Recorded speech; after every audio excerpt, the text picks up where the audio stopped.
Welcome to The Politics People. My guest today is an outspoken social and political commentator, model, designer. She's a broadcaster hosting her own show on the Iconic channel.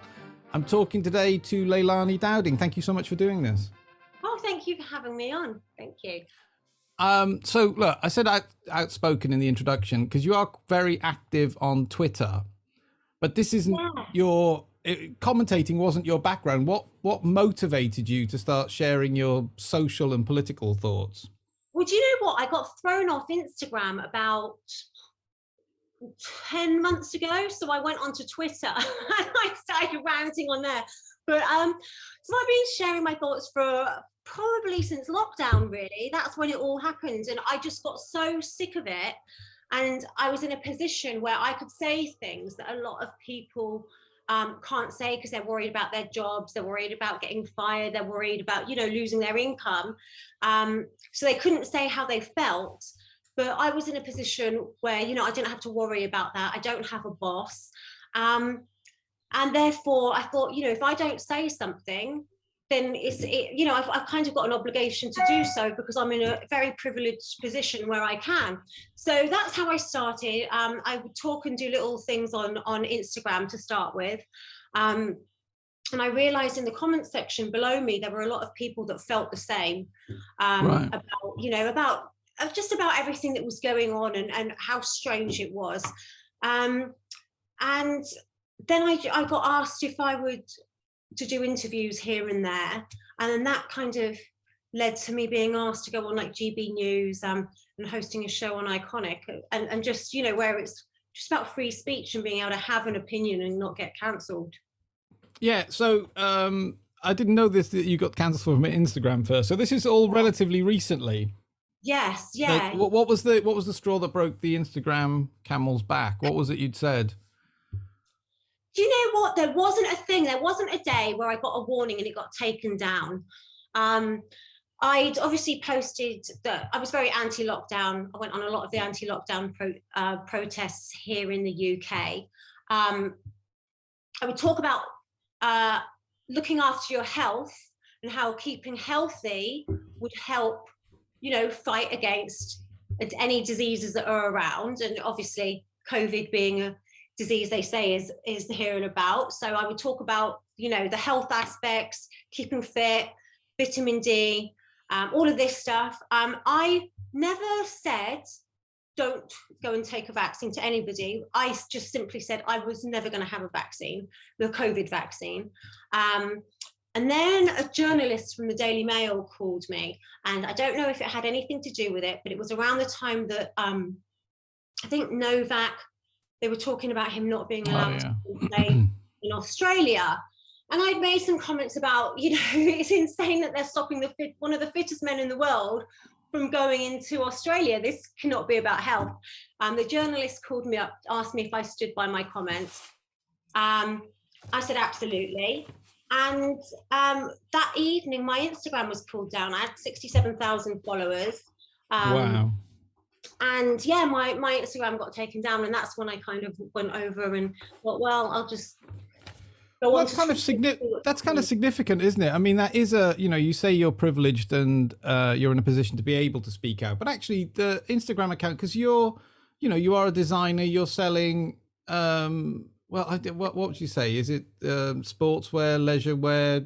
I was a mix. It's I've got dresses on there, and then I started making some horse riding stuff because But Instagram's Instagram for that kind of output is a major platform for somebody in your position from sort of fashion and modeling to sell through. So that is actually quite the sacrifice you ended up making or being forced into. Yeah, it was. And you know what was really upsetting to me is I'd had that account for 10 years perhaps, and I had a lot of personal pictures on there. I had my dogs as puppies, I had my horse when I first got him, a lot of family stuff. So that's what I was really upset about.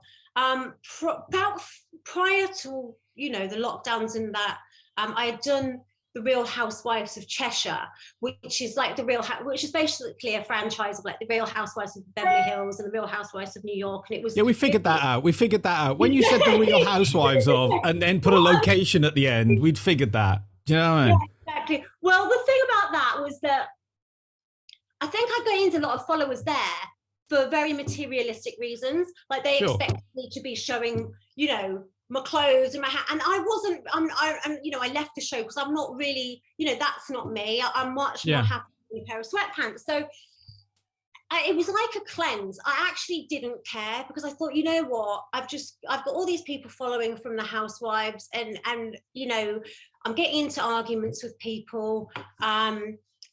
And so, yeah, I just went onto Twitter, and there's other platforms now. So I'm just, you know, I just kind of put that in behind me. And yeah, I don't want to labor the point though, but Twitter is not a platform to sell stuff. You actually do have a business selling your own designs and selling your, what do I call it? Is it what is it? Athleisure or something? I don't know. Yeah, actually, what is it? Like, there is a word, isn't there? It was an American term that was coined. Yeah, exactly. I think it's athleisure. I think it is athleisure, isn't it? But so that, you know, that did have they're bound to have had an economic impact on you, because that's where that. But I didn't realize. So you actually lose all the content as well. It's not simply that your account is suspended or locked down. You've lost all the photographs that were ever posted. Years and years of pictures. So.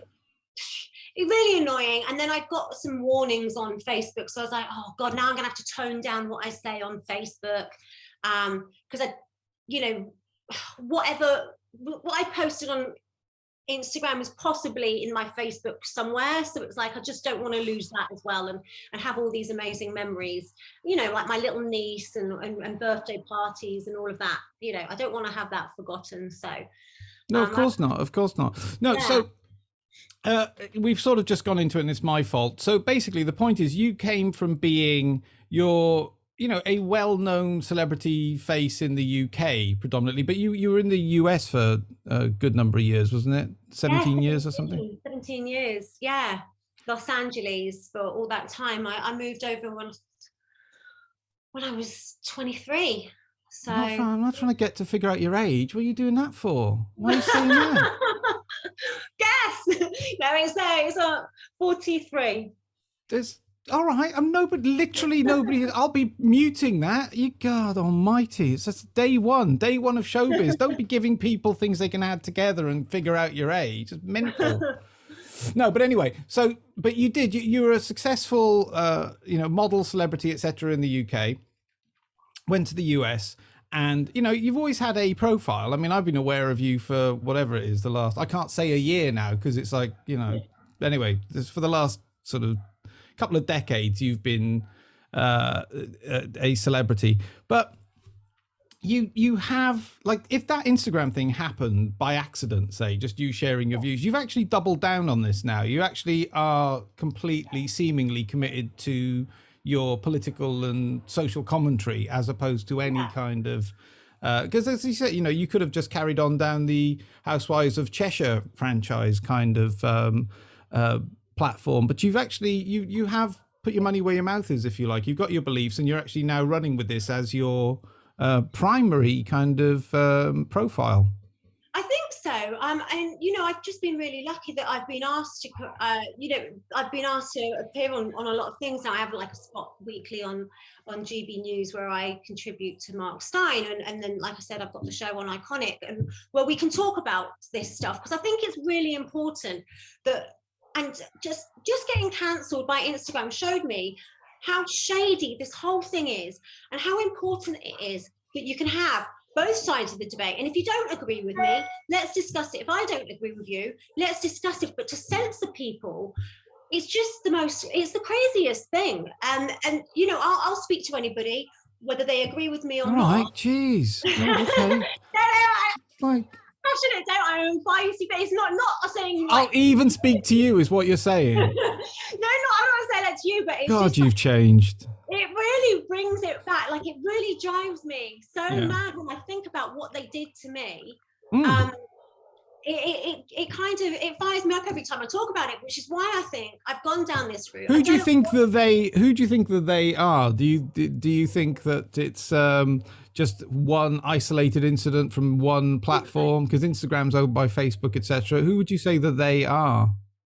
Well, they're the the technocrats, aren't they? They're the people in Silicon Valley. They're the people, you know, there was, I think it was called in England, the Trusted Media Initiative. So, for example, the BBC has boasted about getting certain Facebook groups of people that go and talk about their vaccine injuries taken down, right? There was a group with, I think it had 200,000 people, and they were like, yeah, you know, they use a carrot as a symbol for the vaccine in order to, you know, avoid any algorithms.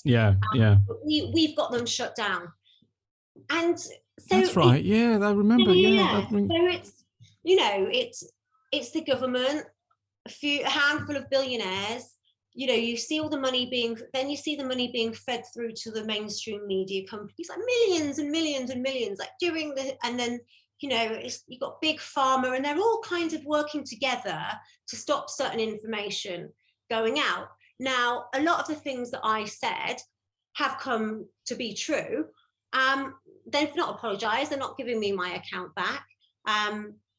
You know, just yesterday, the Surgeon General of Florida, I can't remember his name, but he posted about a study where they found a big increase in 18 to 24-year-old males having issues after the jab. But, you know, that doesn't help. That's the truth. And, you know, that's now the new information. But if anyone had said that prior, then they don't get an apology and they don't get their accounts back, and they're still shut down. So I think it's a collusion of a lot of people, I think. Yeah, no, I think that a lot of people feel that way. Do you see that? Have you basically lost any friends through taking this stance in life? Have any people started swerving you? Really? Yeah. Oh, well, I think it first started when there were massive BLM riots in Los Angeles.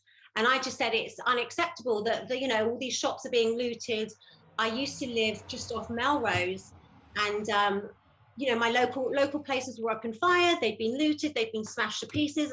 And I had friends like kind of rationalizing it and saying, well, you know, I can understand why they're doing it. Hold on a minute. You can understand why someone's had to smash into Nike and steal a load of trainers, because I don't. And there's nothing. And that opinion. And then also, of course, I know the history of the Black Lives Matter organization. So when I was like, well, I'm not taking a knee and I'm not putting a black thing, I'm going to live accepting all races and being friends with my black friends and my Asian friends and whatever, and my white friends. And I will continue being me and having, you know, not being a racist person, but I don't need to, you know, virtual signal with BLM and everything, the whole narrative. Oh, that lost me so many friends. Wow. And now look at it. Like, you know, even Sharon Osbourne's come out and said, I want my money back. I want my 900 grand back. Yeah. Well, you're an idiot, and there's probably something in the small print that you're not going to get it back. And, you know, it was a lot of people like that didn't look into what kind of an organization it was. They were just wanted to throw out the name calling, which is, you know, kind of what we've seen with a lot of these narratives. Like, anyone says anything against it, name calling. You know, let's call Leilani a racist. So, yeah, no, absolutely. Sorry to interrupt you. No, I go off. Sorry, you can shut me up at any time. I just keep going on tangents. Now, listen, I'm very, very dull. I just have people on here to fill time, so I need you talking. Otherwise, it's just this moaning Welsh bloke.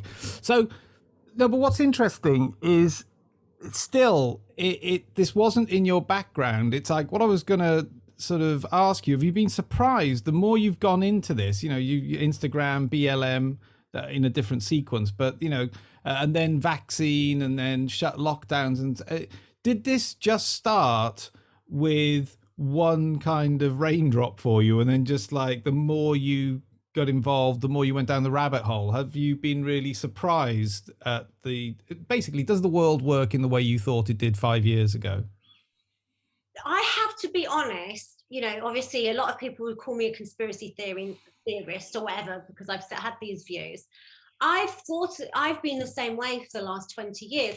I just necessarily haven't had a trigger that's made me go, right, I really need to speak about this now. I've living in Los Angeles, I was always like conscious of eating well, taking care of myself, avoiding big pharma when I can. I've had, I just, I know what they put in our food, the chemicals, things like Monsanto,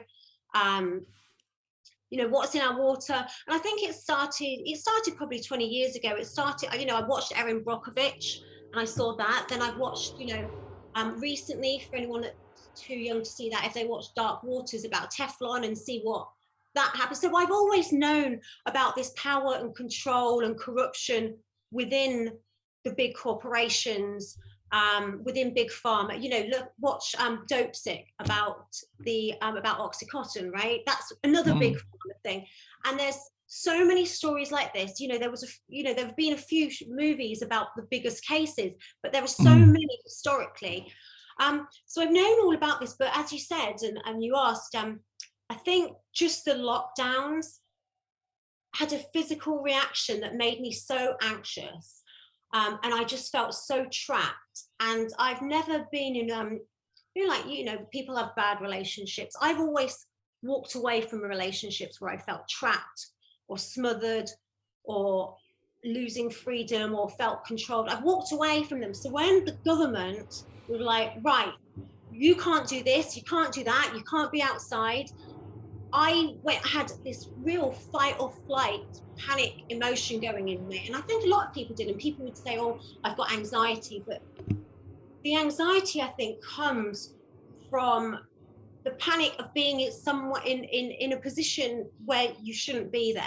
And that's where I was. I just felt trapped by the government saying you must stay in your house and you can only leave the house for an hour a day. It's interesting.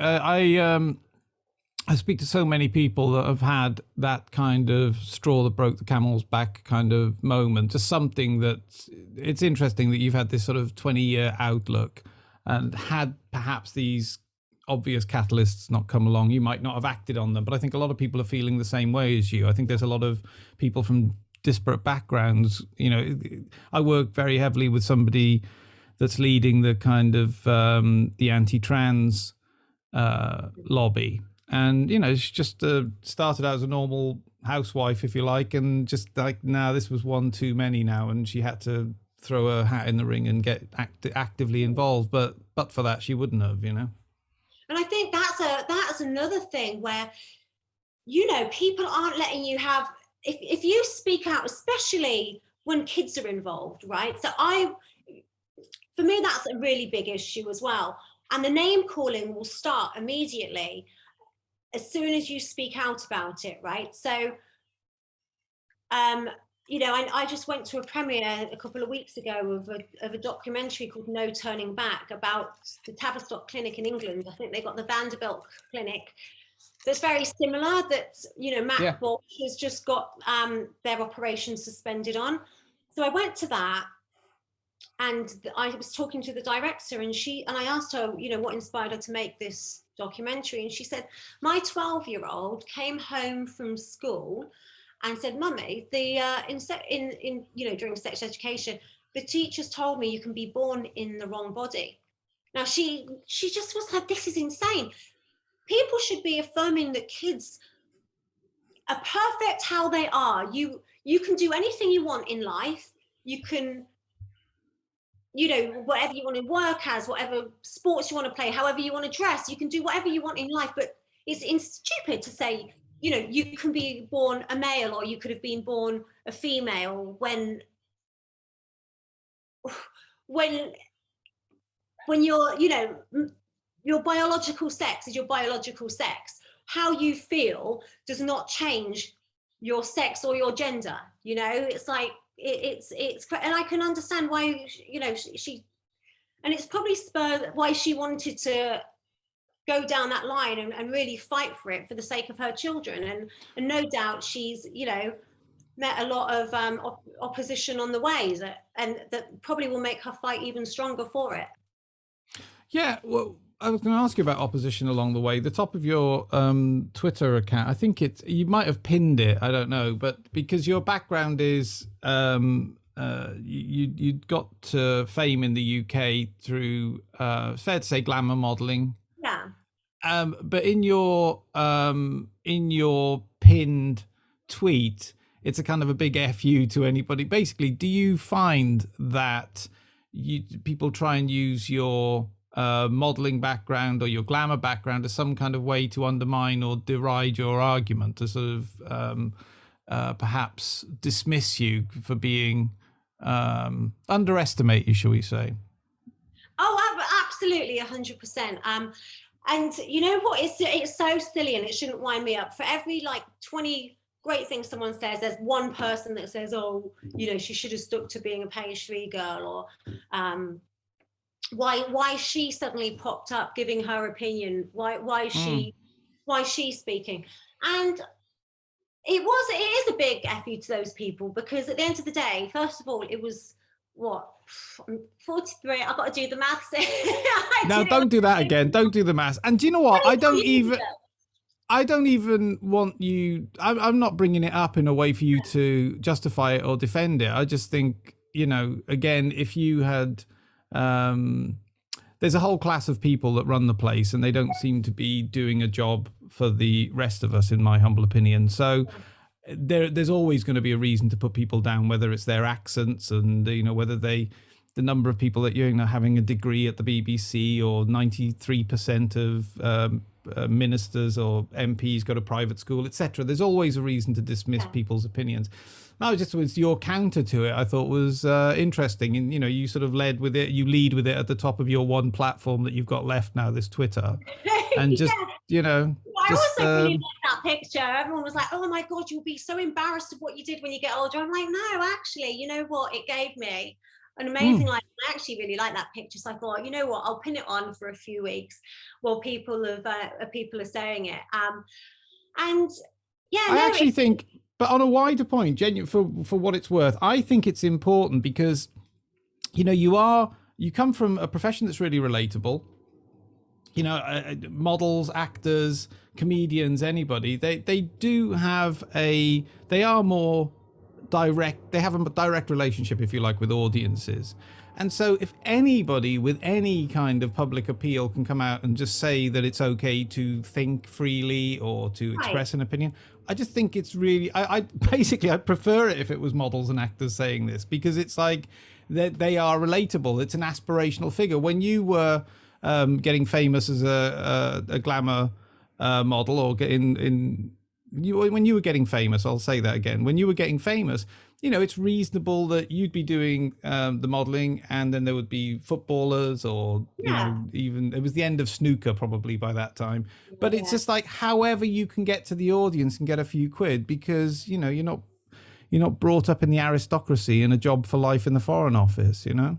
Well, this is it. And you know what I wanted? For me, I wanted to get on the property ladder. I wanted to fix up places. I had all these aspirations, and I needed a bit of money to do it. And so I did that. And, you know, I just had the best time of my life. I really did. And I find it really funny now that, you know, people will come on and say, and talk about what I did in 24 years ago. Well, in the last 24 years, I've had so many incredible life experiences that a lot of people wouldn't have. I've had no money. I've had lots of money. I've been around people that have no money and people with lots of money, and I've seen all different walks of life. And you know, I've had so many great experiences and learned a lot of lessons. So there's nothing about that, you know, that I regret or anything. And I think it's been able to help me. It's given me the independence where I don't have to worry anymore about getting cancelled so much, or having to answer to anybody. So and then also what's really funny is if you look at what is out there now. So okay, for your listeners who don't know what page 3 is, I was basically topless in a newspaper. All right, come on, please. Right, but the click of your phone, what kids can access now, a click of a button on a phone, is just unbelievable. Like, it's shocking to me, and it's so disgraceful what anyone has access to right now. It's true, actually, because you were still at page 3 when there were, active campaigns to end page 3.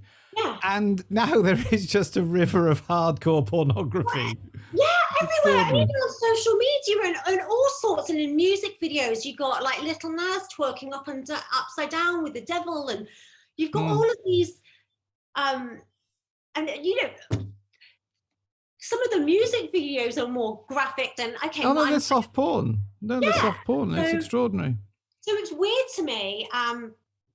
And you don't see the people complaining about that like they did about page 3, right? Yeah, it's extraordinary, So it's really weird. And then going back to what the lady was talking about, like the trans thing, you can see little girls of 14, 15 years old on social media with mastectomy scars, so they're topless, but because they've had their breast tissue removed, that's okay. You have somebody like, she used to be called Ellen Page because she was born a woman, now wants to be called Elliot Page, showed her, whatever you want to call Elliot Page, a mastectomy scar. Top surgery, they call it, isn't it? Top surgery, no top on, in the middle of the Daily Mail saying how brave she is, and the BBC, how brave she is. Okay, so this is I don't know if she's in her 20s or 30s, without a top on, which is what I used to do, but because she's got a mastectomy, out of choice, not because she had breast cancer, because she thinks that now she's male, that's completely okay and that's brave. But, celebrate a natural woman's body, and God forbid, it is like the devil. It's mad. The whole world is like so upside down. Have you become more religious through this kind of journey, this epiphany? That's the hard one, because I have read a lot of Bible quotes, because obviously a lot of people are sharing like a lot of Revelations stuff, but I guess with a religion it's hard for me because I was brought up Catholic and I went to a Catholic school, so I kind of like did turn away from it a little bit. But I've always been a very spiritual person. I believe there's something bigger than us out there. But I've looked at lots of different religions, and because I find it fascinating to read through the stories and what their God, or in other certain religions, what their gods are, and how they came about and the stories behind it. So I definitely believe there's a higher power, and I believe in karma, and I really hope that good will always be evil. So I don't know that I'm specifically religious, but I am I'm just interested. Yeah. It's just like, again, some people I work with in this field, they're hardcore atheists, and others have gone back, and there's such a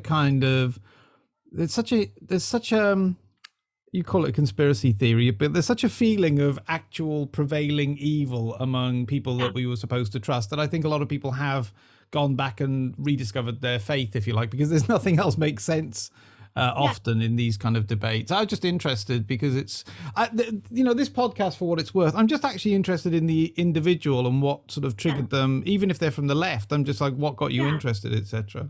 What I was going to ask. Go on. Sorry. No, you carry on. I do like reading some like religious texts and whatever, but not taking them so literally, for example. I would think it's because I remember a show called True Bible Stories. So you would take, and I found it much more relatable. And so if you take the story of Noah's Ark, for example, like, do I believe a man built an ark and put a pair of every single animal from the world in? No, but there could have been some farmer called Noah who built this big boat because he knew that there was a flood coming, and put his, just 2 of every animal from his farm on. That to me is more believable as a story that's been passed down. Do you see what I mean? So, Mr. Noah put on, his 2 dogs, his 2 sheep, his 2 goats, his 2 cows, and a couple of wild animals, rabbits or whatever, and his chickens. That to me is more believable in terms of a Bible story than to believe, someone put every single animal from all corners, well, It's a globe. I'm not a flat earther. No, it's fine. No, yeah, you're not a flat earther. God. No. I'm just making a note of this. I'm just making a note of this. I've got to be careful what I say now. If I say, No, I just want to make a note. I've got Leilani Noah's rabbits. That's fine. Anyway, so no, because it's fine. No, there's no kind of gotcha or anything. I'm just interested how people get to this, because see, the thing is, there's an orthodox narrative out there that we're all supposed to believe or comply with. Like I'm the anti. I don't believe in conspiracy theories. I believe in complete cock up, and I think if you have an establishment that gets paid, they get paid for ideas, not results. Yeah. People, there is no kind of, there's no accountability, and I think that's a very seductive way to live. And I think that you see it in people like Emperor Nero or Caligula, anybody that's just overindulged. It's like everything they do is right, everything they say is right, and we are we end up propping that sort of system up. So, I don't mind where people get their information from, as long as there's a variety of opinions, and it isn't just, like I said, I've got a big problem with the BBC getting money regardless of performance. It just seems crazy to me when you get something like GB News that got pilloried by the establishment and has pulled itself up by its own bootstraps and is actually kind of really competing now with heritage broadcasters. So I sort of dig that. What I was going to ask you, sorry, that's just me rambling on. No, I think it's a good point. So I haven't thought about it like that, but you're right. There are a lot of the establishment does get paid for ideas and not results, and I think I might steal that, because that is actually that's a very accurate concept. Oh, geez, God, okay, all right. Well, I'm stealing Noah and the rabbits, but as a fair exchange. But what I was going to say, do you have any political ambitions in the traditional sense? I mean, would you do have a platform and you do have a profile? Would you ever consider even being a spoiler for running as an MP? Nothing? No, you know what? I first of all, I don't have any mates that I can give contracts to and backhanders, so that kind of rules me out of ever doing well, doesn't it? But no, do you know what? The reason I speak out is because I want a nice life for myself. I want a nice life for my family, for my friends, for my niece. I want them to have a future. I believe in freedom. I believe in freedom of speech, and I believe as long as you don't hurt anybody, you should be able to do, what you like and live, be a moral and good person. Don't hurt people, and then live kind of freely. But that's the reason I speak out. I don't want to be a politician, and I just want to go ride my horse. Well, we'll talk again about this. I'm going to get you to stand for office. So, final thing. So what's next? What are you doing next? I mean, like literally not about like tying up your dog or whatever it is. I'm talking more broadly than that. What's next? Do you know what? I don't know, because I didn't expect this to happen, for the show that I have. I didn't expect for that to happen. So while I can have a platform to say what I think is really important, I'll continue, kind of just to do what I am. But I don't really have any political. Make something up, will you, please? Do you know what? Honestly, I just want a nice, easy life. I want to be able to ride my horses, live freely. That's all. And then I will do what it takes to fight for that. So that's whatever's next is going to be, whatever comes along that's going to, help us, just have nice, happy lives, basically. Well, I'm going to get you to run for office for some kind of constituency. I just am. That's what's going to happen. But it's good to hear your thoughts as well. So I can't believe it. Anyway, Leilani Dowding, thank you so much for talking to me today and tolerating what must be one of the worst 30 minutes of your life. I appreciate it. It's fun. Thanks for letting me ramble. Ramble on and ramble away. Leilani Dowding, thank you. Thank you.